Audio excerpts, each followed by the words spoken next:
कैसे हैं आप सभी लोग दोस्तों। नमस्कार दोस्तों। कैसे आप सभी लोग दोस्तों। आप सभी लोग को इस सेशन से जुड़ने के लिए दोस्तों बहुत बहुत स्वागत है, बहुत बहुत धन्यवाद दोस्तों। कि आप लोगों का साथ मिलता है, आप लोगों के साथ हम लोग चीज़ों को डिस्कस करने का प्रयास करते हैं दोस्तों। जैसा कि आप माफ़ कीजिएगा, जैसा कि आप सभी लोग जानते हैं दोस्तों कि हम लोग डेली बेसिस पे दोस्तों इस सेशन में करंट अफेयर्स को डिस्कस करने का काम करते हैं दोस्तों। करंट अफेयर्स कहने का मतलब हुआ दोस्तों हाल फिलहाल में जो घटनाएं घटी है दोस्तों, हम उन लोग उस चीज़ों पे बात करने का प्रयास करते हैं। तो आज का डेट है दोस्तों 12 सितंबर 2024 है दोस्तों। तो आज से जो रिलेटेड घटनाएं हैं दोस्तों, यानी 12 सितंबर 2024 को जितनी भी घटनाएं घटी है, वो चाहे नेशनल हो, इंटरनेशनल हो, चाहे कोई भी फील्ड से हो, स्पोर्ट हो, पॉलिटिक्स हो, स्पेस हो, या फिर एरोनॉटिक्स हो, या फिर कोई एग्रीकल्चर हो, फाइनेंस हो, किसी तरीके का फील्ड से हो दोस्तों, देश का हो, विदेश का हो, स्टेट का हो, नेशनल का हो, यानी कि 12 सितंबर 2024 में जितनी भी घटनाएं घटी है दोस्तों, हम उस सारी घटनाओं को दोस्तों इस सेशन में हम लोग डिस्कस करने का काम करेंगे, उस पर बात करने का काम करेंगे दोस्तों। तो उसी क्रम में आज हमारे पास एक पीडीएफ है दोस्तों, जिसमें से कुछ आज के दिन में जितनी भी घटनाएं घटी है नेशनल इंटरनेशनल लेवल पे, वो सारे आज उसके बारे में डिस्कस करेंगे दोस्तों। तो हमारे सामने एक क्वेश्चन ऑफ द डे निकल कर आ रहा है दोस्तों। तो चलिए उसकी शुरुआत करते हैं। तो जो सबसे पहला आप जो स्क्रीन पे सबसे पहला जो देख रहे हैं दोस्तों, ये जो क्वेश्चन देख रहे हैं, ये क्वेश्चन कल का पूछा हुआ है दोस्तों। कि जैसा कि हम लोग डेली बेसिस पे जब इसको डिस्कस करते हैं दोस्तों, तो उसमें हर दिन एक क्वेश्चन का इस्तेमाल किया जाता है। कि जैसे कि आज मैंने एक लेक्चर पूरा पढ़ाया, आज मैंने एक लेक्चर को अगर पूरा डिस्कस किया दोस्तों, तो उसको शाम में क्या करते हैं कि लास्ट का जो एक क्वेश्चन होता है दोस्तों, कि इसी पढ़ाए हुए लेक्चर में से एक क्वेश्चन को हम लोग पिकअप करते हैं दोस्तों, और उसको फिर कल के लिए आप लोगों से उसका जवाब के तौर पे हम लोग उसको मांगने का प्रयास करते हैं दोस्तों, जानने का प्रयास करते हैं। तो इसी संदर्भ में कल एक क्वेश्चन आप लोगों को दिया गया था, जो कल के लेक्चर से रिलेटेड था दोस्तों। जो कल का लेक्चर जो कराया गया था उससे रिलेटेड ये क्वेश्चन था दोस्तों। तो जिसका उत्तर मैं आपको अभी बताने का प्रयास करूँगा। ये क्वेश्चन था दोस्तों कि what is the title of a autobiography written by former union minister Sushil Kumar Shinde, जो हमारे एक देश का यूनियन मिनिस्टर के तौर पे काम कर चुके थे, यानी केंद्रीय मंत्री रह चुके हैं। इनके द्वारा एक तरीके से महाराष्ट्र के सीएम पद पे भी इनके द्वारा सेवाएं दी गई है दोस्तों। तो इनके द्वारा एक आत्मकथा लिखी गई है, एक ऑटोबायोग्राफी लिखा गया, एक बुक लिखा गया है दोस्तों। उस बुक का टाइटल क्या था दोस्तों, उस बुक का नाम क्या था दोस्तों, उसके बारे में ही पूछा गया है। तो इसका सही उत्तर होगा दोस्तों बी, इसका सही उत्तर बी होगा दोस्तों, यानी 5 डेकाडेज इन पॉलिटिक्स।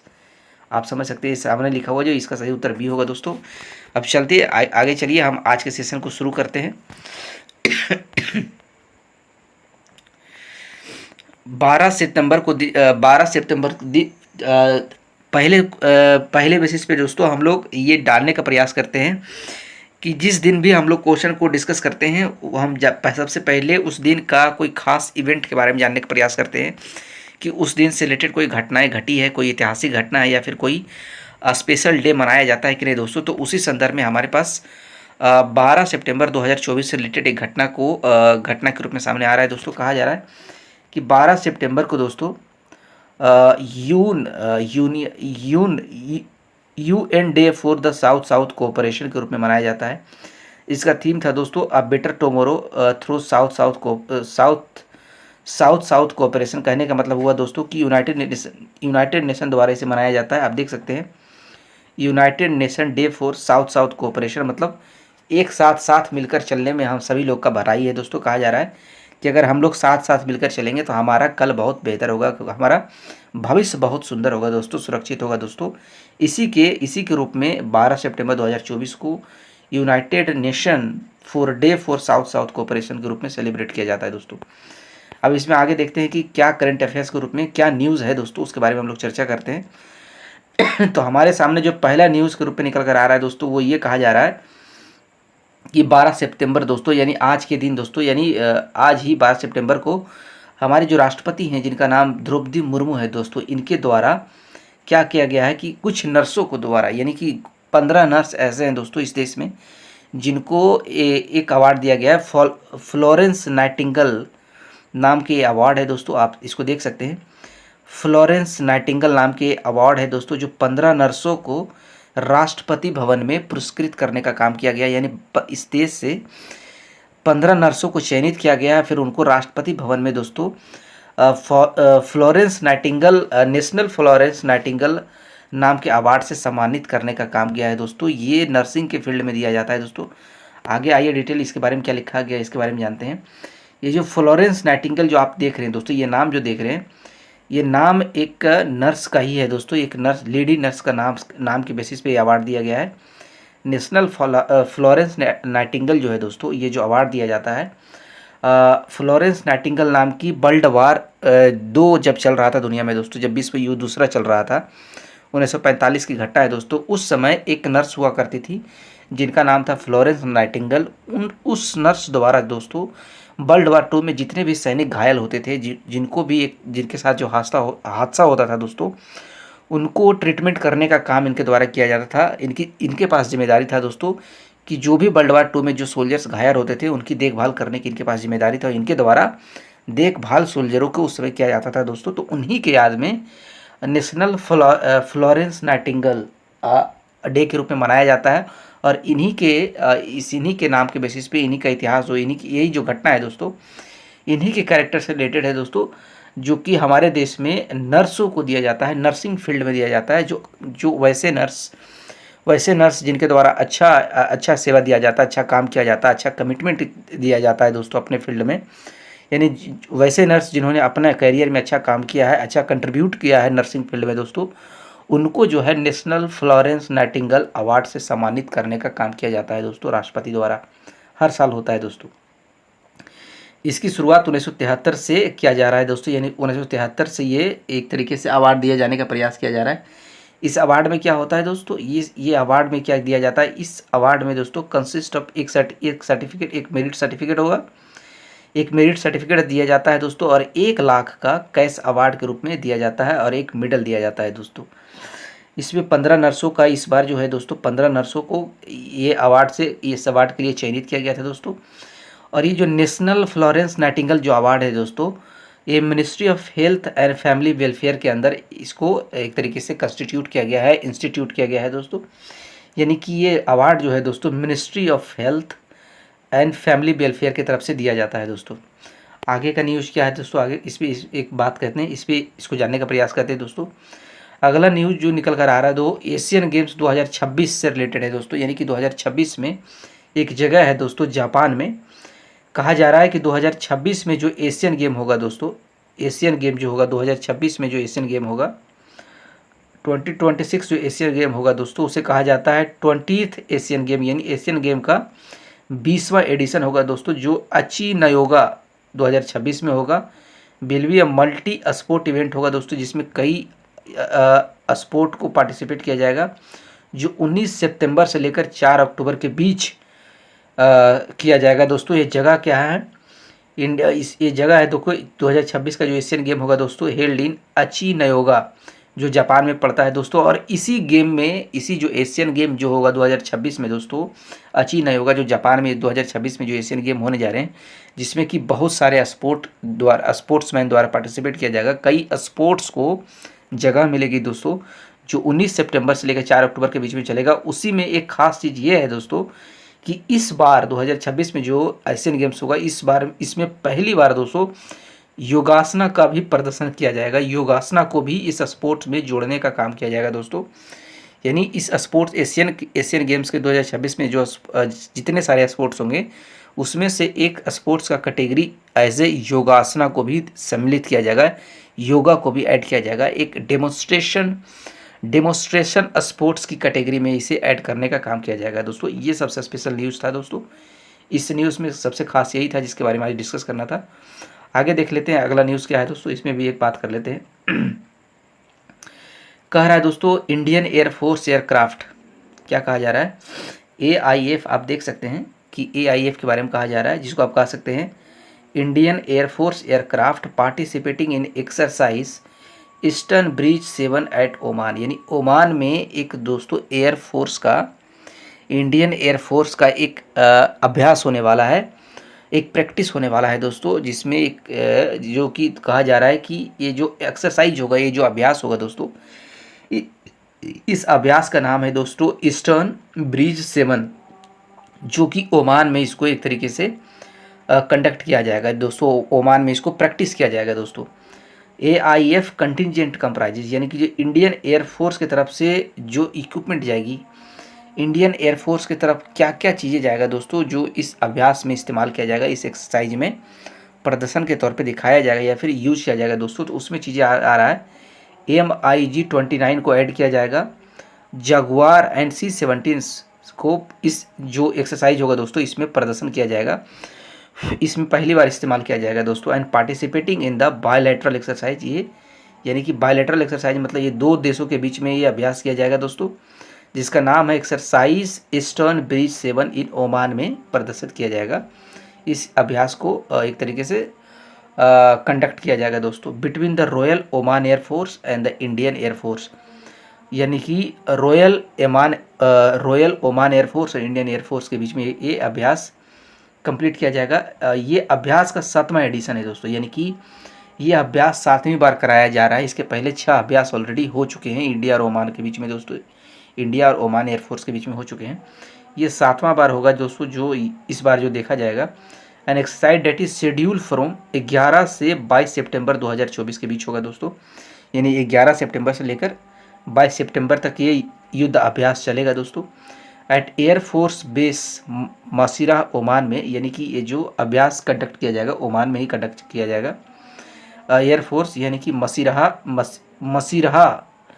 मसीरहा एयरफोर्स बेस पे इसको कंडक्ट करने का काम किया जाएगा दोस्तों। आगे आइए देखते हैं क्या है। अब कहा जा रहा है दोस्तों PSAF यूनियन बैंक, ये न्यूज़ क्या है दोस्तों, यूनियन बैंक ने अपने आप को दोस्तों साइन किया है एज ए PCAF एग्रीमेंट में खुद को शामिल करने का काम किया है दोस्तों, खुद को जोड़ने का प्रयास किया है। अब इसमें समझेंगे दोस्तों कि ये PCAF एग्रीमेंट क्या है, इसके बारे में भी हम लोग बात करने का प्रयास करेंगे, इसको भी हम लोग जानने का प्रयास करेंगे दोस्तों कि PCAF एग्रीमेंट क्या होता है, जिसे कहा जाता है partnership for the carbon accounting financial institution के नाम से जाना जाता है दोस्तों।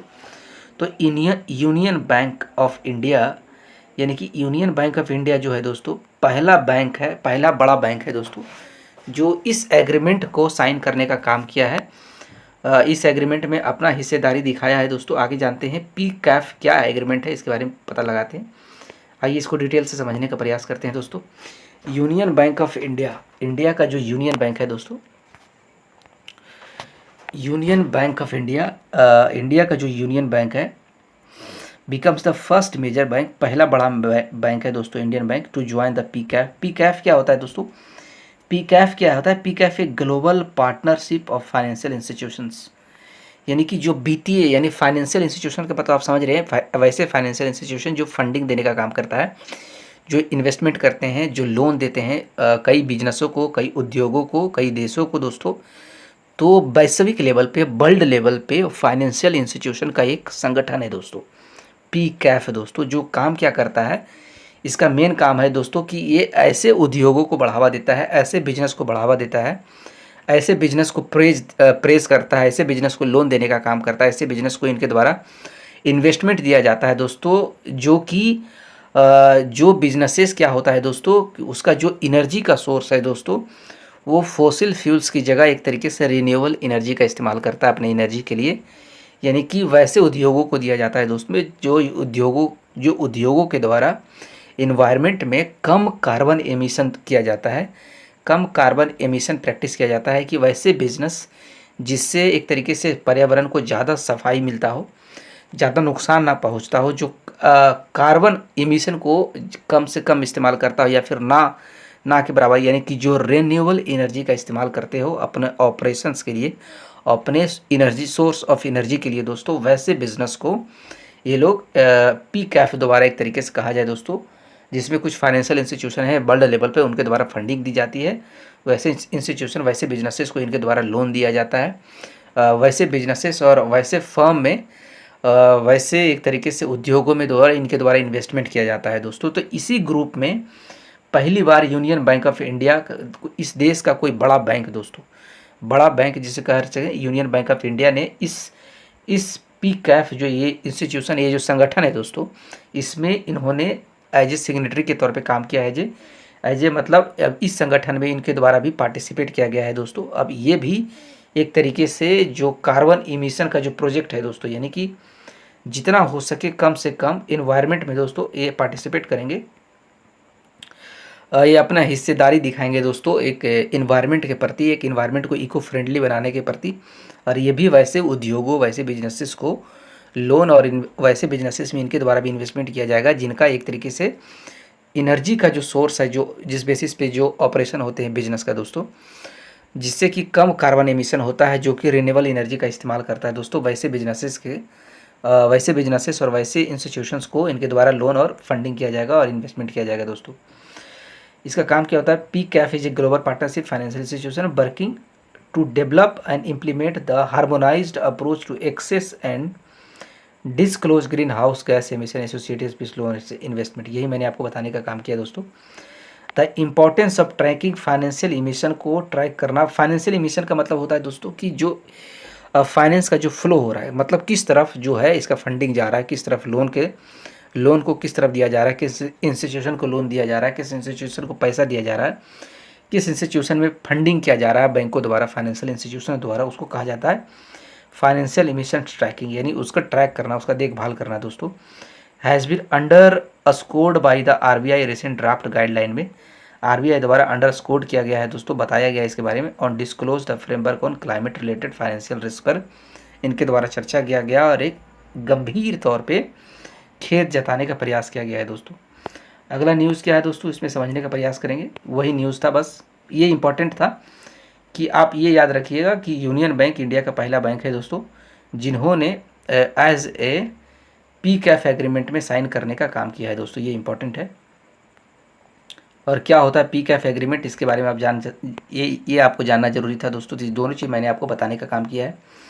अगला न्यूज़ जो निकल कर आ रहा है दोस्तों, इसमें से सामने से कहा जा रहा है कि RBL बैंक ने, जिसको हम बोलते हैं एक तरीके से दोस्तों रत्नाकर बैंक लिमिटेड, आप कह सकते हैं RBL बैंक को रत्नाकर बैंक लिमिटेड के रूप में जाना जाता है। इसका फुल फॉर्म अगर जानने का प्रयास करेंगे आप RBL बैंक का, तो कह सकते हैं रत्नाकर बैंक लिमिटेड के तौर पर आप इसको पहचानने का काम कर सकते हैं दोस्तों। इनके द्वारा क्या किया गया है, इनके द्वारा एक एक्स्ट्रा क्रेडिट कार्ड को इशू किया गया है दोस्तों, जो कि क्या किया है, इंडियन ऑयल के साथ मिलकर इन्होंने, यानी इंडियन ऑयल जो हमारा भारत का जो पेट्रोलियम कंपनी है दोस्तों, जो पेट्रोल बनाने के काम करती है, पेट्रोल सप्लाई करने का काम करती है पूरे देश में, पेट्रोलियम यानी तेल जो सप्लाई करने का काम करती है दोस्तों, उसके साथ मिलकर एक समझौता किया है दोस्तों। और उन्होंने इनकी इंडियन ऑयल के साथ मिलकर नया क्रेडिट कार्ड को इशू करने का काम किया है दोस्तों।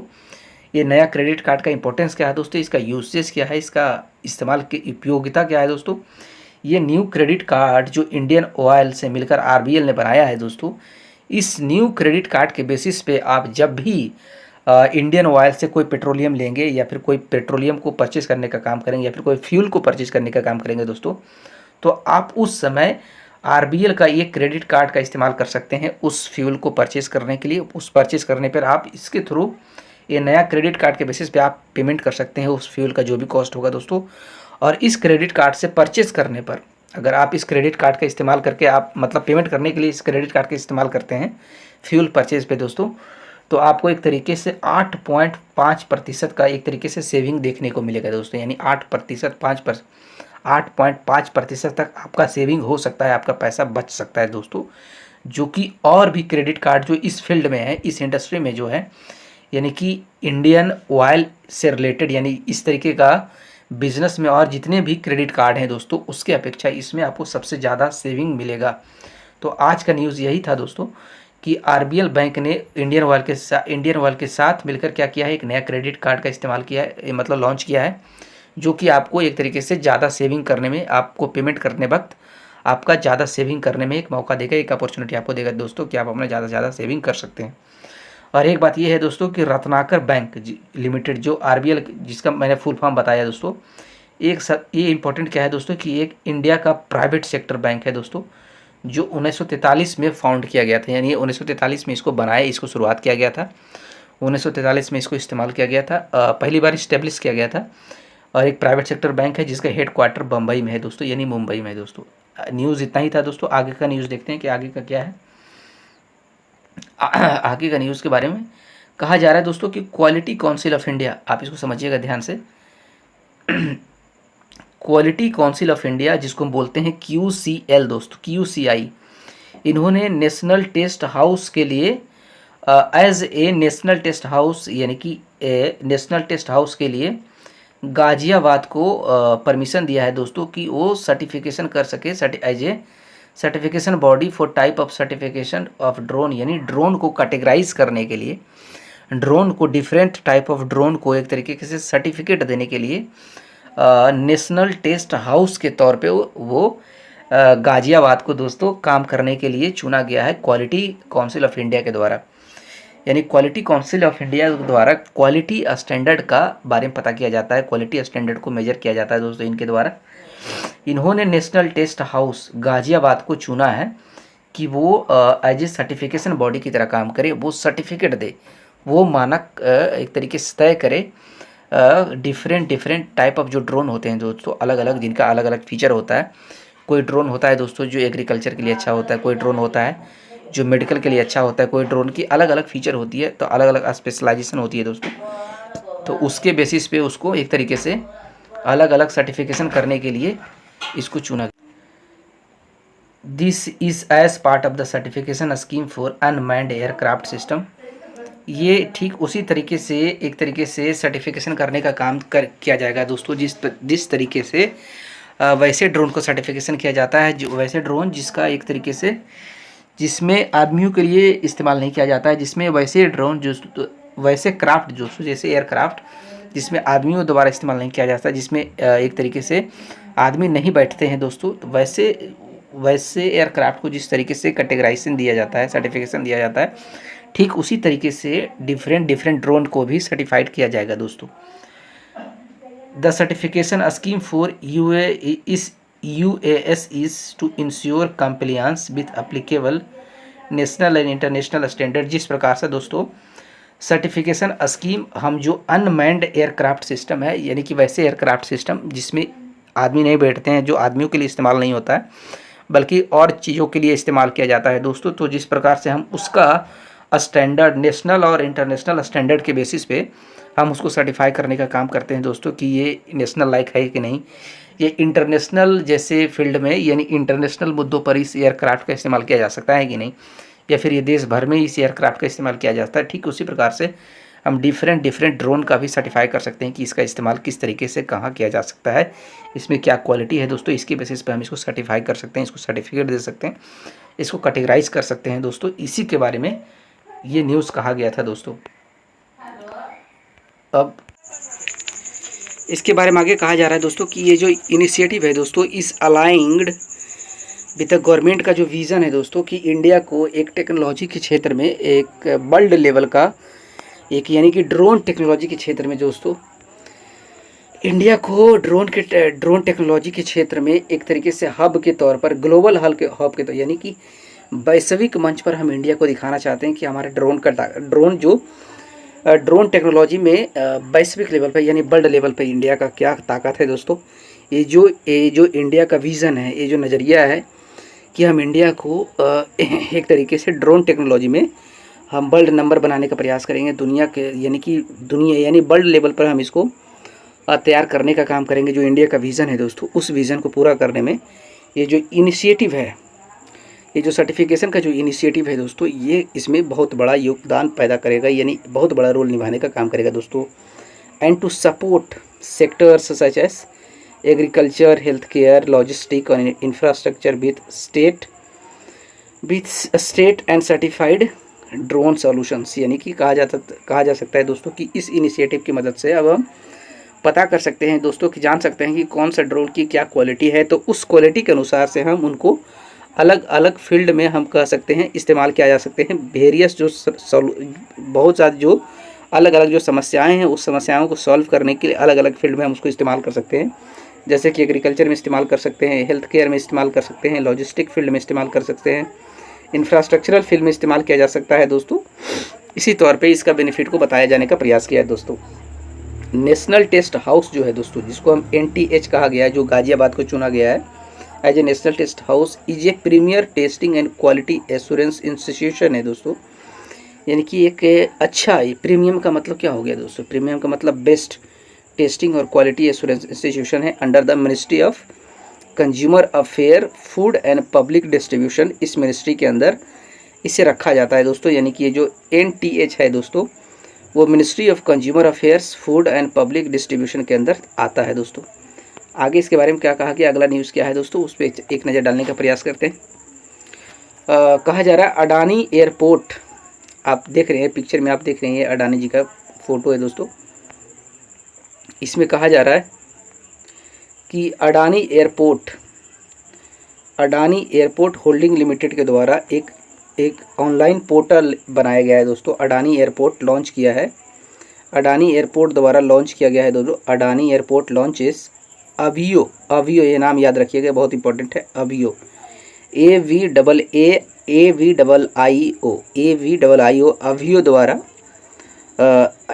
अडानी एयरपोर्ट द्वारा अभियो ऐप का लॉन्च किया गया है, जो कि एक पैसेंजर और एक to give the passenger a real time access data. जो कि क्या कहा जा रहा है दोस्तों कि पैसेंजर को एक तरीके से रियल टाइम इन्फॉर्मेशन पहुंचाएगा कि कौन सा पैसेंजर कहाँ है, कितने बजे आएंगे, कितने बजे जाएंगे, इसके बारे में जानकारी दिया जाएगा दोस्तों। इसमें देखो, इसमें हम डिटेल में जान सकते हैं कि अडानी, ध्यान से इसको देखिएगा, Adani airport holding private limited, माफ़ कीजिएगा, अडानी एयरपोर्ट होल्डिंग लिमिटेड ने the Adani group firms that operate 7 airport in the country. कहा जाता है दोस्तों, यहाँ अडानी एयरपोर्ट होल्डिंग लिमिटेड की बात की, यानी कि ये जो काम अभियो जो ऐप है दोस्तों, ये देख रहे हैं ना आप, AVIIO जो ऐप है, इनको ये जो लॉन्च किया गया है अडानी एयरपोर्ट होल्डिंग लिमिटेड के द्वारा लॉन्च किया गया है दोस्तों, जो कि इस देश में 7 मेजर एयरपोर्ट को ऑन करते हैं, यानी कि कंट्रोल करते हैं, रेगुलेट करने का काम करते हैं। सोचिए, इस देश का 7 मेजर एयरपोर्ट को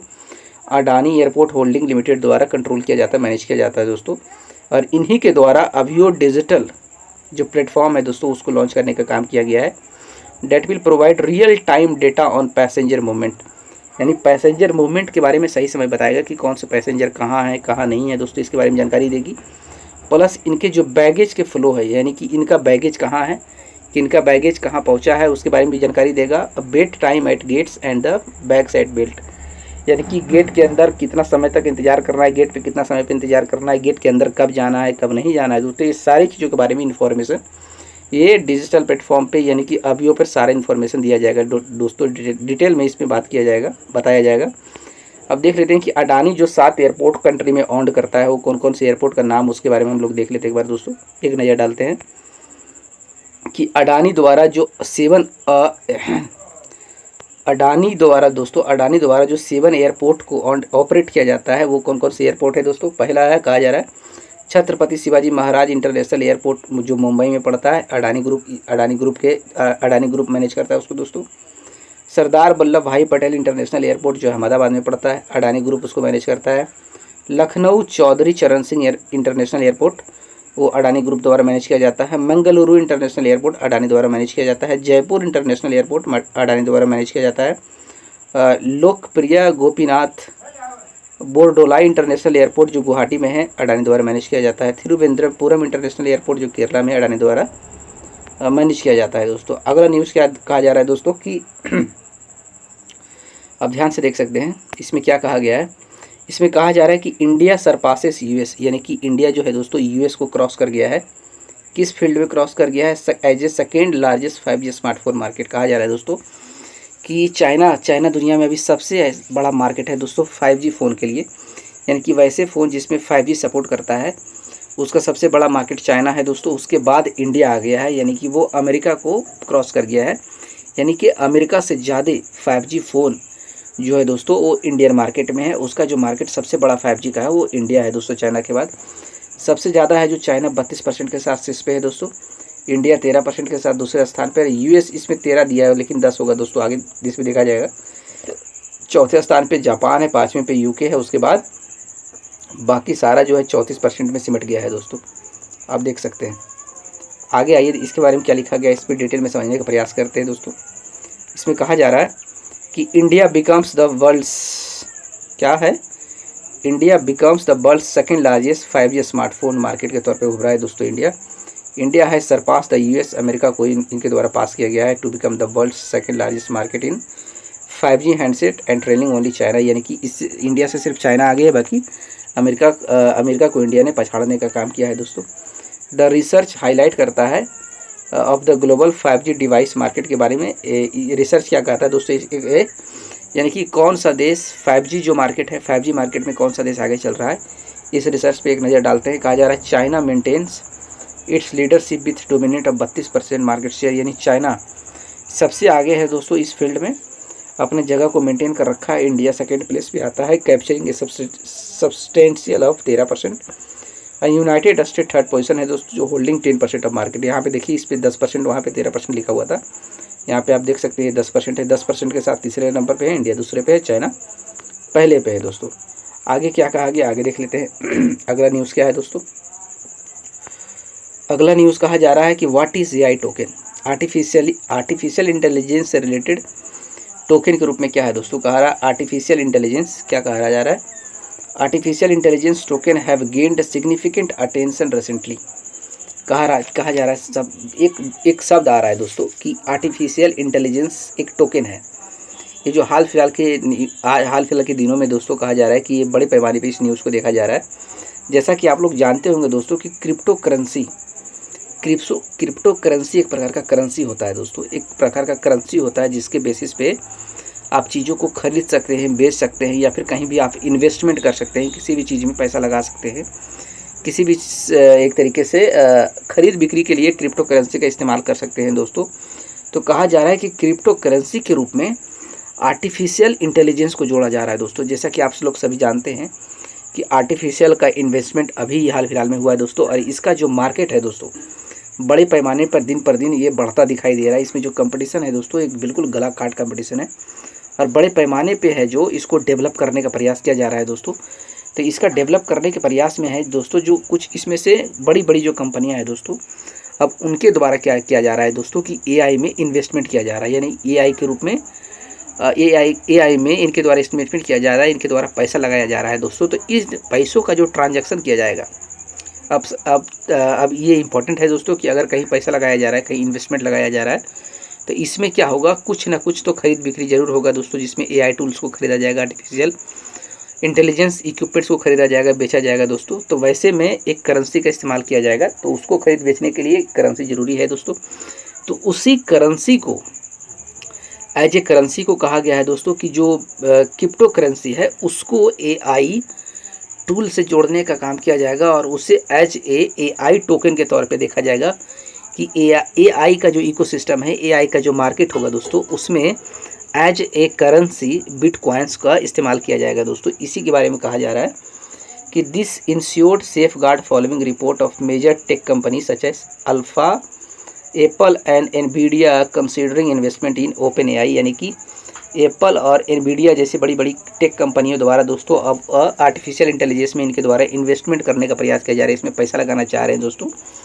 तो AI token are the type of crypto currency, यानी कि आर्टिफिशियल इंटेलिजेंस जो टोकन होगा दोस्तों एक तरीके से क्रिप्टो करेंसी की तरह होगा। एक तरीके जिस प्रकार से क्रिप्टो करेंसी का इस्तेमाल ट्रेडिंग के लिए किया जाता है, चीज़ों को खरीद बिक्री के लिए किया जाता है, ठीक उसी प्रकार एआई टोकन का आर्टिफिशियल इंटेलिजेंस से रिलेटेड जो भी चीज़ें होंगी दोस्तों उनको खरीद बिक्री करने के लिए इस्तेमाल किया जाएगा, जिस पर crypto currency tied to artificial intelligence project दोस्तों। ठीक इसी प्रकार से जिस प्रकार अब एआई टोकन का इस्तेमाल किया जाएगा एआई को चीज़ों को खरीदने बेचने के लिए। तो इसका पेमेंट मेथड क्या होगा दोस्तों कि एआई टोकन जो होगा, AI token can be used as a currency. यहाँ पे एआई टोकन को एज ए करेंसी के तौर पे इस्तेमाल किया जाएगा, एज ए पैसे के तौर पे इस्तेमाल किया जाएगा दोस्तों। कहा जाएगा कि एआई टोकन नहीं बल्कि एआई टोकन ही करेंसी है, उसकी कुछ ना कुछ वैल्यू होगी दोस्तों, उसकी कुछ ना कुछ कीमत होगा। जैसे 100 रुपया होता है, 100 रुपया कीमत होती है, 1000 का कीमत होता है, उसी क्रिप्टो करेंसी की कीमत, उसी प्रकार से एआई कुछ टोकन्स होंगे, अलग अलग प्रकार का एआई टोकन्स होंगे दोस्तों, उसका कुछ वैल्यू होगा, और उसी टोकन में एआई का जो मार्केट पूरा होगा दोस्तों, आर्टिफिशियल इंटेलिजेंस का जो मार्केट होगा उसमें आर्टिफिशियल इंटेलिजेंस से रिलेटेड चीज़ों को खरीद बिक्री की जाएगी दोस्तों, ऐसा कहा जा रहा है। Allowing users to pay for services और access specify specific AI tools का जो कोई सर्विस लेगा या फिर कुछ उसे यूज़ करेगा तो उसके रूप में एआई टोकन के रूप में उसे पेमेंट करने का काम किया जाएगा दोस्तों। अब समझते हैं कि सब कुछ पॉपुलर एआई टोकन क्या क्या है दोस्तों। कुछ एआई टोकन का इस्तेमाल किस प्रकार से इस एआई मार्केट में जो एआई टोकन का इस्तेमाल किया जाएगा एज ए करेंसी के तौर पे दोस्तों। वैसे में से कौन कौन एआई टोकन के तौर पे देखा जाएगा दोस्तों? इंजेक्टिव एआई टोकन का इस्तेमाल किया जाएगा, रेंडर एआई टोकन होगा, ठेटा टोकन होगा, ओसिस नेटवर्क होगा और सिंगुलरिटी नेट के तौर पे इस्तेमाल किया जाएगा दोस्तों, एज ए टोकन के तौर पे इस्तेमाल किया जाएगा।